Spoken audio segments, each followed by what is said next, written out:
Previous section में हमने discover किया कि कैसे वार्प शफल इंट्रिंसिक्स थ्रेड्स को स्केलर वेरिएबल्स सीधे फिजिकल रजिस्टर फाइल्स के पार हार्डवेयर स्पीड पर भेजने के लिए अलाउ करते हैं और शेयर्ड मेमोरी को पूरी तरह से बाईपास कर देते हैं।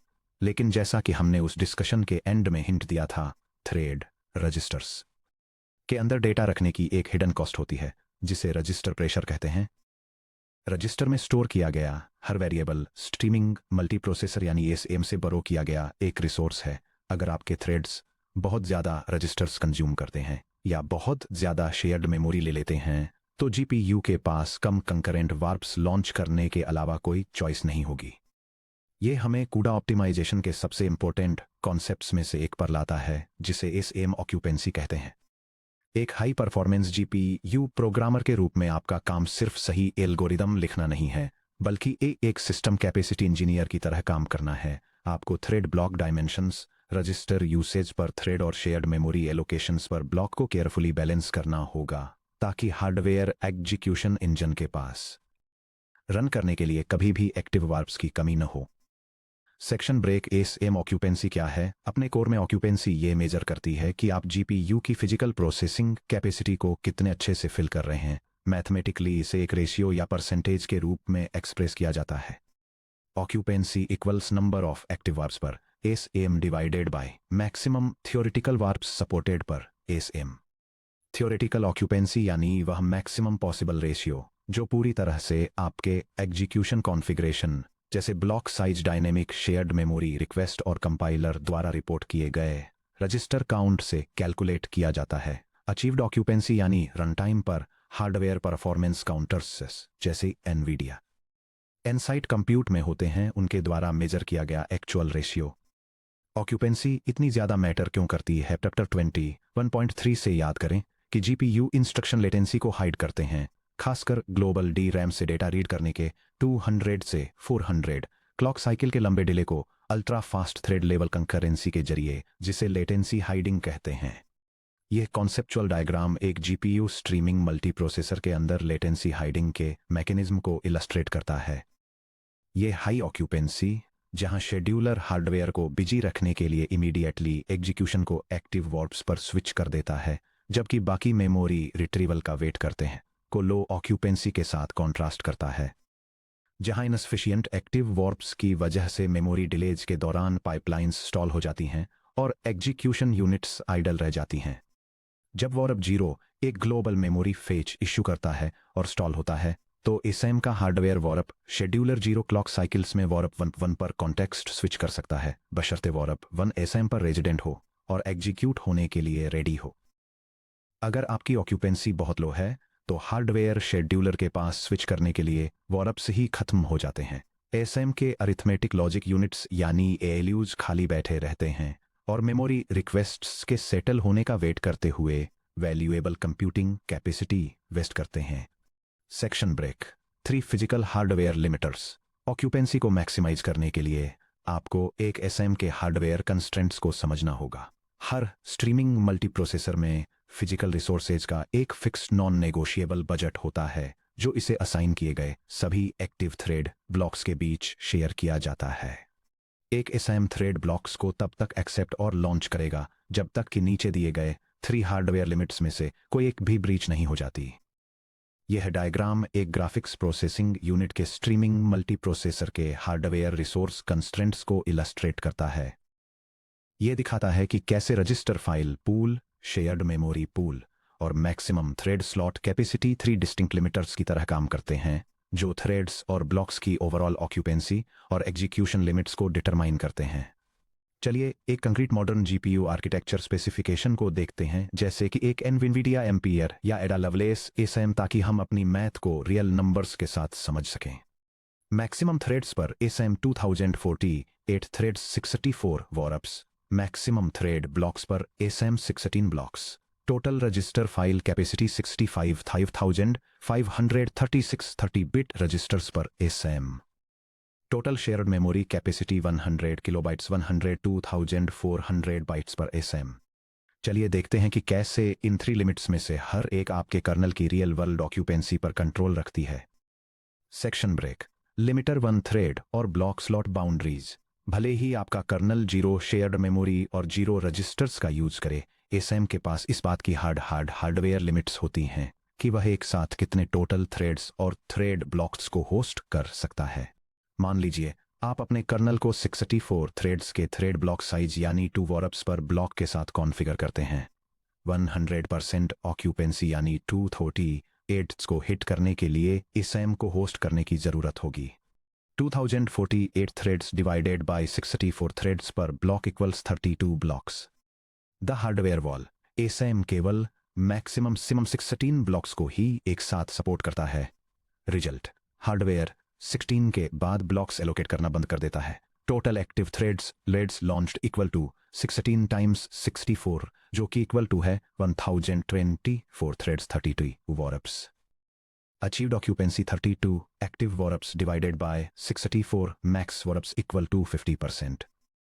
एक ऐसा ब्लॉक साइज चुनकर जो बहुत छोटा था, आपने उसके अवेलेबल थ्रेड स्लॉट्स को भरने से पहले ही हार्डवेयर को स्टार्व कर दिया। Section break limiter 2 shared memory capacity chapter 22.4 में हमने extern double underscore shared double underscore का यूज करके डायनेमिक शेयर्ड मेमोरी एलोकेशंस को एक्सप्लोर किया। हालांकि शेयर्ड मेमोरी बहुत ही फास्ट इंटर थ्रेड कम्युनिकेशन देती है, एक ब्लॉक द्वारा एलोकेट किया गया हर बाइट सीधे एसएम के शेयर्ड मेमोरी पूल से आता है।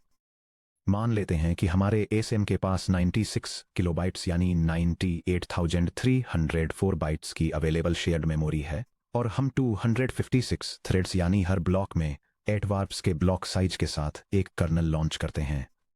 प्योरली थ्रेड लिमिट्स के बेसिस पर एसएम थियोरेटिकली फिट कर सकता है। 2048 max threads divided by 256 threads per block equals 8 blocks open parenthesis 64 warps equals 100% occupancy close parenthesis। अब मान लीजिए कि आपका कर्नल पर ब्लॉक 20 किलोबाइट्स यानी 20,480 बाइट्स की डायनेमिक शेयर्ड मेमोरी रिक्वेस्ट करता है, तो 96 किलोबाइट के पूल में फिजिकली कितने ब्लॉक्स फिट हो सकते हैं? The floor of 98,304 bytes divided by 20,480 bytes per block equals 4 blocks. Result सिर्फ 4 ब्लॉक्स लॉन्च करने के बाद ही एसएम की शेयर्ड मेमोरी खत्म हो जाती है। Active warps 4 blocks times 8 warps per block equal to 32 active warps. Achieved occupancy 32/64 equal to 50%। आपके शेयर्ड मेमोरी फुटप्रिंट ने आपकी पोटेंशियल परफॉर्मेंस कैपेसिटी को सीधे आधा कर दिया। Section break limiter 3 register file limits. Register file SM के अंदर सबसे बड़े हार्डवेयर पूल को रिप्रेजेंट करती है, लेकिन इसे हर एक्टिव थ्रेड के बीच शेयर किया जाता है। अगर एक एसएम के पास 65,536 रजिस्टर्स हैं, तो 100% ऑक्यूपेंसी यानी 2048 थ्रेड्स अचीव करने के लिए पर थ्रेड रजिस्टर बजट क्या होगा? Max registers per thread for 100% occupancy equals 65,536 registers divided by 2008 threads equals 32 registers per thread। अगर आपका कंपाइल्ड C++ कर्नल पर थ्रेड 32 या उससे कम रजिस्टर्स यूज करता है, तो रजिस्टर्स आपकी ऑक्यूपेंसी को लिमिट नहीं करेंगे। लेकिन क्या होता है जब आपका कोड कॉम्प्लेक्स हो जाता है, लूप्स को अनरोल करता है या रजिस्टर शफल्स पर बहुत ज्यादा रिलाई करता है? Section break quantitative deep dive the quantized cliff effect. GPU पर हार्डवेयर रिसोर्स एलोकेशन स्मूथ और लीनियर नहीं होता है, ये क्वांटाइज्ड होता है। शेयर्ड मेमोरी और registers fixed hardware granularity chunks में असाइन किए जाते हैं, जो अक्सर वार्प या ब्लॉक लेवल पर होते हैं। इस डिस्क्रीट एलोकेशन मॉडल की वजह से एक रिसोर्स थ्रेशोल्ड को थोड़े से मार्जिन से भी एक्सीड करने पर ऑक्यूपेंसी में एक कैटास्ट्रोफिक ड्रॉप ट्रिगर हो सकता है, एक ऐसा फिनोमेना जिसे परफॉर्मेंस इंजीनियर्स रिसोर्स क्लिफ कहते हैं। आइए हमारे रेफरेंस एसएम पर रन कर रहे 2 कर्नेल्स का एक step by step mathematical comparison देखते हैं। Setup parameters SM hardware max 2048 threads 64 warps 65,536 registers maximum 16 blocks। Block configuration per block 256 threads per block 8 warps। Target block limit 100% occupancy achieve करने के लिए हमें इस एम पर resident 2048 divided by 256 equal to 8 blocks चाहिए।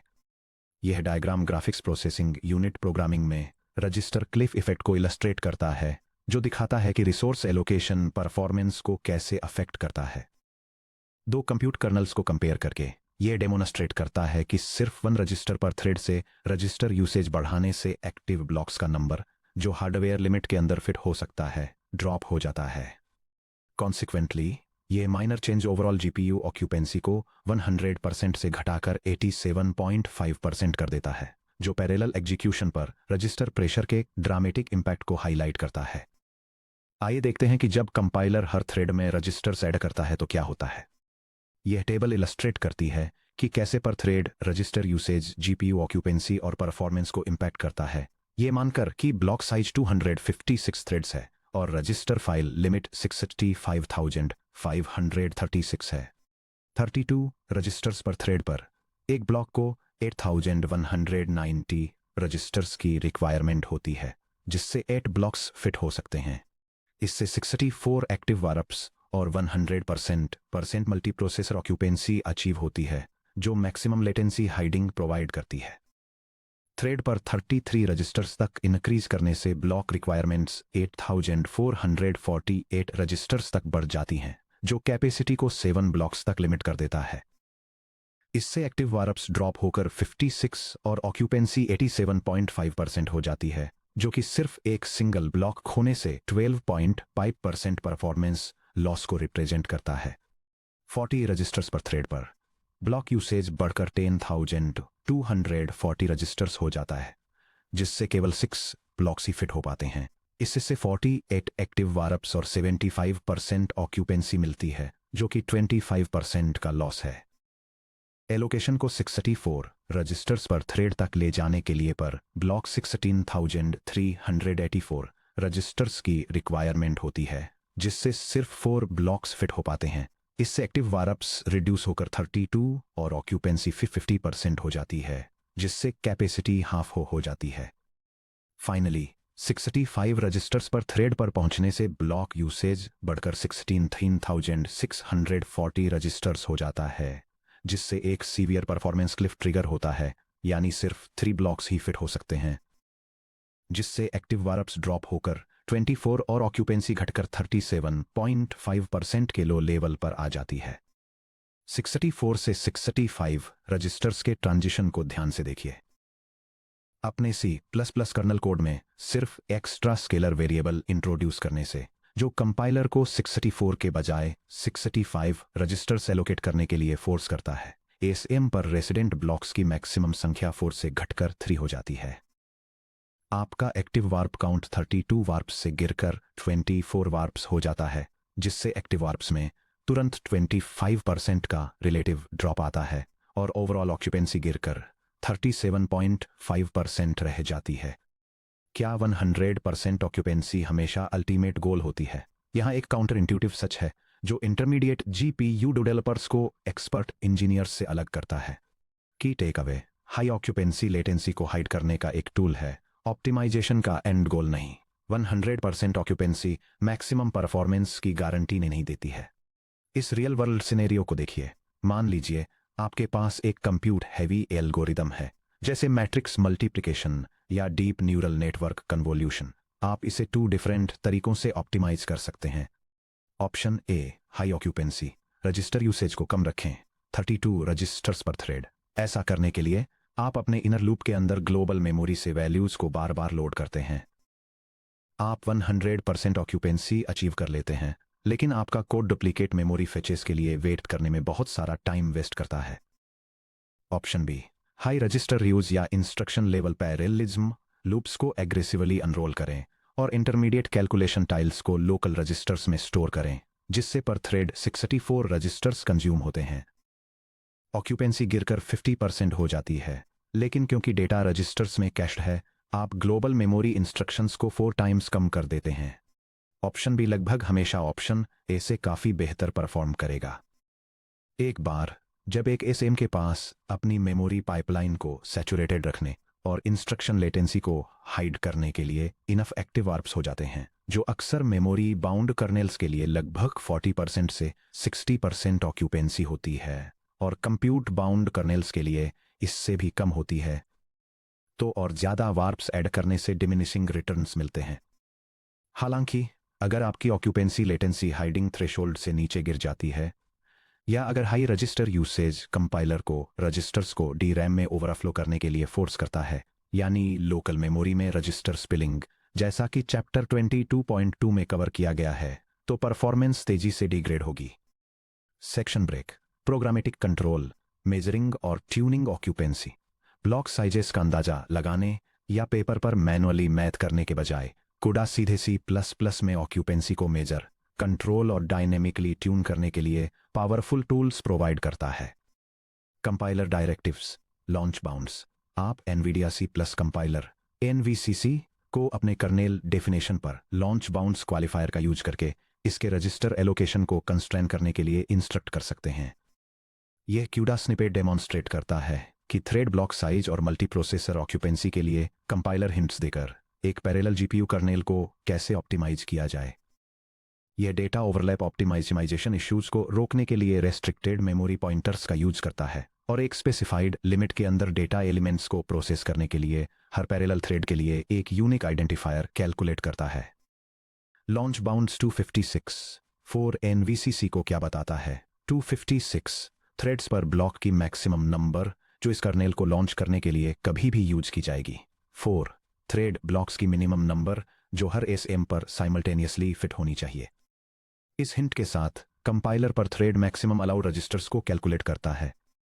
Max registers per thread equals 65,536 SM registers divided by the product of 4 blocks and 256 threads equals 64 registers per thread.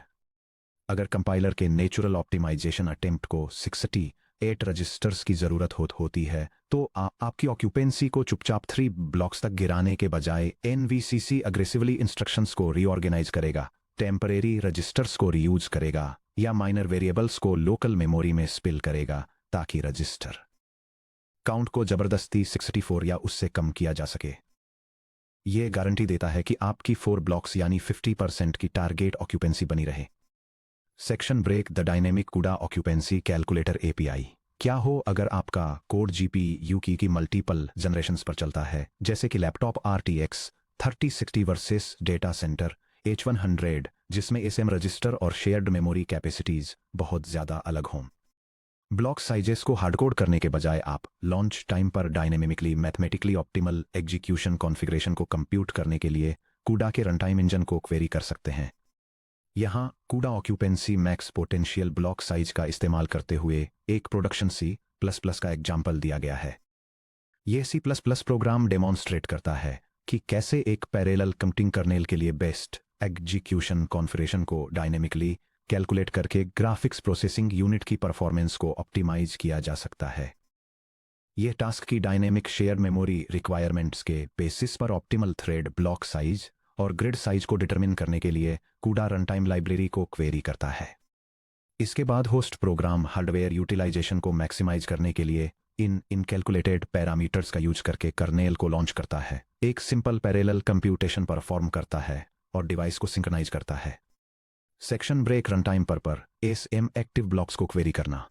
अगर आपके दिमाग में पहले से ही एक फिक्स्ड ब्लॉक साइज है, तो आप CUDA occupancy max active blocks पर मल्टीप्रोसेसर का इस्तेमाल करके ये चेक कर सकते हैं कि आपका करंट होस्ट हार्डवेयर पर SM एग्जैक्टली कितने ब्लॉक्स एग्जीक्यूट कर सकता है।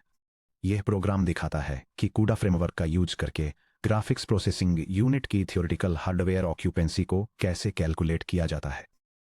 यह रनटाइम सिस्टम से क्वेरी करता है ताकि यह पता लगाया जा सके कि एक स्पेसिफिक कर्नेल सेटअप के लिए एक सिंगल मल्टीप्रोसेसर पर मैक्सिमम कितने एक्टिव थ्रेड ब्लॉक्स चल सकते हैं।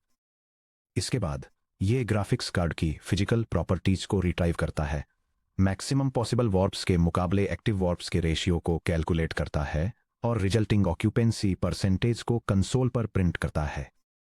Section break. Block size selection के लिए practical rules of thumb. Production systems में CUDA कर्नल्स को कॉन्फ़िगर करते समय इन प्रैक्टिकल गाइडलाइंस को फॉलो करने से आप रिसोर्स क्लिफ ट्रैप से बचे रहेंगे।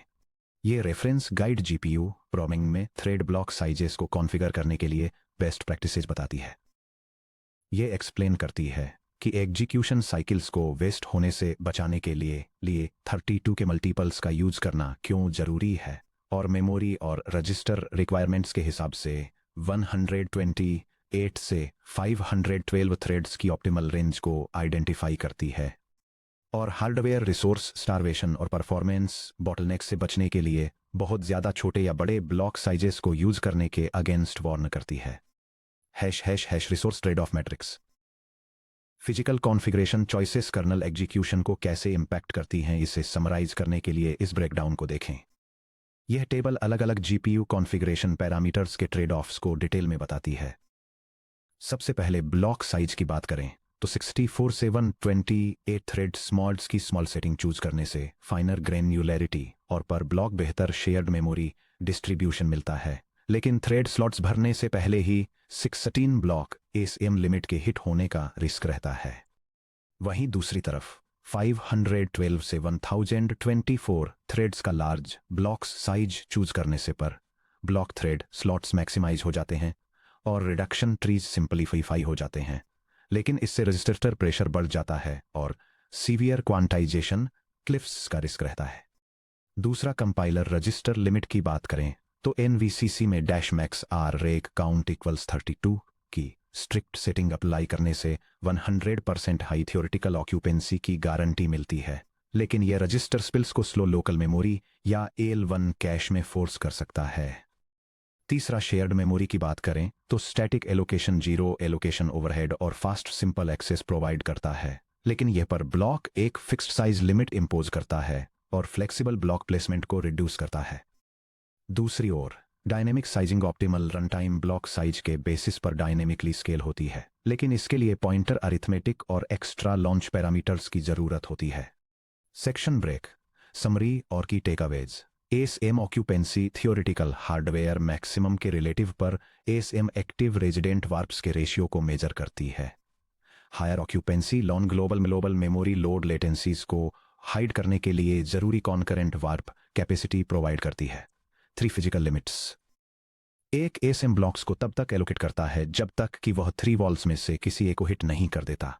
मैक्सिमम थ्रेड या block slots, available register file storage या डायनेमिक या static shared memory capacity, quantization Cliff. एक सिंगल रजिस्टर से भी रजिस्टर थ्रेशोल्ड से एक्सीड करना। फॉर एग्जाम्पल, पर थ्रेड 64 से 65 रजिस्टर्स पर जाना एसएम हार्डवेयर एलोकेटर को एक फुल ब्लॉप करने के लिए फोर्स कर सकता है, जिससे एक्टिव वार्प्स में सडन 20-30% प्लस ड्रॉप हो जाता है।